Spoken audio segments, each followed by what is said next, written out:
আসসালামু আলাইকুম প্রিয় খামারি ভাই ও বন্ধুরা, আপনারা যে যেখান থেকে আমার এই ভিডিওটি দেখতে পারতেছেন, আমি সবাইকে জানাই আন্তরিক শুভেচ্ছা এবং অভিনন্দন। আজকে আমি একটি ঘাসের জমিতে এসেছি আপনাদেরকে দেখানোর জন্য। আমার ডান পাশেও ঘাস, বাম পাশেও ঘাস, আমার দোনো পাশে ঘাস। আমি মাঝখানে এই যে জায়গাটা দাঁড়িয়ে আছি, এটাকে আমাদের গ্রাম্য ভাষায় বলে, এটাকে হালট বলে অথবা লাইন বলে। আমি এই হালট অথবা লাইন ওখানে দাঁড়িয়ে আছি। আর আমার এই পাশেও ঘাস, এই পাশেও ঘাস। এই যে বিশাল বড় ঘাসের জমি এখানে। তো ভাই, আপনি যদি গরু অথবা ছাগলের খামার যেটাই করতে চান না কেন, তো গরু ছাগলের খামার গড়ার পূর্বেই কিন্তু আপনার আগে কি করতে হবে? আগে ঘাস চাষ করতে হবে। যদি আপনার ভালো মানের ঘাস যদি আপনি চাষ করতে পারেন খামার গড়ার পূর্বেই, তাহলে কিন্তু আপনার কাঙ্ক্ষিত লক্ষ্যে পৌঁছতে পারবেন খুব সহজে। কারণ ঘাসে খরচটা একেবারে কম। এই ঘাসে খরচটা একেবারে কম। এর কারণ হচ্ছে ভাই, একবার যদি আপনি এই ঘাসটা রোপণ করেন, একবার রোপণ করলে কমপক্ষে 5 থেকে 6 বছর আপনি অনায়াসে এই ঘাসটা কিন্তু গরু ছাগলকে খাওয়াতে পারবেন।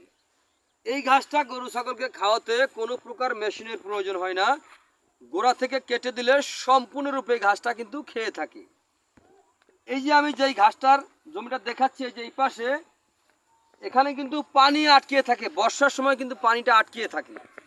তারপরেও যে ঘাসটা কিভাবে হলো ভাই, দেখেন ভাই, এটা কিন্তু পানি আটকে থাকলে ওই জমিতে হয় না। তো এখানে পানি আটকে থাকে, তারপরে এখানে ঘাসটা কিভাবে এত সুন্দর রয়েছে। তো ভাই আমরা এই দেখেন, আমি এখানে নেমে দেখাচ্ছি, এখানে এখানে থেকে মাটি তুলে এখানে বেড তৈরি করেছি। এ পাশেতে বেড তৈরি করেছি। বেড তৈরি করে কিন্তু আমরা এখানে এই ঘাসটা রোপণ করেছি। এই যে পিছনে যে বর্ষার সিজন গেল, বর্ষার শেষ মুহূর্তে আমরা এখান থেকে কাটিংগুলা বিক্রি করেছি। তো এখন আবার বিক্রি করার পরে দেখেন আবার কিন্তু ঘাসটা কিন্তু আবার হয়ে গেছে। এই যে দেখেন, আবার কিন্তু কাটিংটা বিক্রি করার পরে আবার কিন্তু ঘাসটা অলরেডি হয়ে গেছে। তো এর কারণ হচ্ছে, যদি আপনার জোয়ারের পানি অথবা বৃষ্টির পানি যদি ওঠে আবার যদি চলে যায়, ওই ক্ষেত্রে ভাই কোনো ক্ষতি হয় না।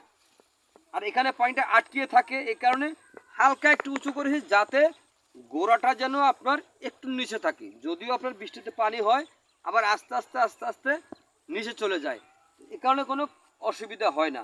তো আপনাদের যাদের এরকম নিচু জমি আছে, আপনারাও এরকমভাবে বেড তৈরি করে এই ইন্দোনেশিয়ান স্মার্ট নেপিয়ার ঘাস রোপণ করতে পারেন। দেখেন, এই ঘাসটা যদি আপনি একবার রোপণ করেছেন তো শেষ, তা না ভাই। এই ঘাসটা একবার যদি রোপণ, আপনি কষ্ট যদি হয়, যদি একবার রোপণ করেন, একবার রোপণ করলে কয়েক বৎসরের পর বৎসর আপনি এই ঘাসটা কেটে গরু ছাগলকে খাওয়াতে পারবেন। এই যে তারপরে আমি আরেকটা পাশে দেখাচ্ছি, এই যে এই পাশে দেখতে পাচ্ছেন, এই পাশের ঘাসটা কিন্তু আমরা রোপণ করেছি প্রায় 3 থেকে 3.5 বছরের কাছাকাছি এই ঘাসটা। তো এই ঘাসটা দেখেন, এখানে কিন্তু পানি আটকে থাকে ভাই। এটা বাড়ির পিছন সাইড, ওই যে সামনে বাড়ি, বাড়ির পিছন সাইড, বাড়ির পিছন সাইডে এখানে একটু নিচু এলাকা। তো তারপরে দেখেন এখানে কিন্তু